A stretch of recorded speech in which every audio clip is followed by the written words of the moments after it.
وآخر دعواهم أن الحمد لله رب العالمين۔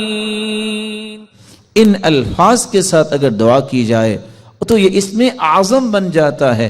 جو بھی دعا کی جائے اللہ اس دعا کو رد نہیں کرتے۔ رسول اللہ صلی اللہ علیہ وسلم کے صحابی بیان کرتے ہیں، میں رسول اللہ صلی اللہ علیہ وسلم کے ساتھ مسجد میں داخل ہوا،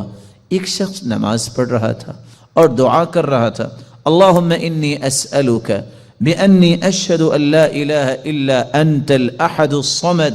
الذي لم يلد ولم يولد ولم يكن له كفوا احد۔ ان الفاظ کے ساتھ اس نے دعا کی تو اللہ کے رسول صلی اللہ علیہ وسلم فرمانے لگے، والذی نفسی بیدہ لقد سألہ باسمہ الاعظم الذي اذا سئل به اعطى واذا دعی به اجاب۔ اس ذات کی قسم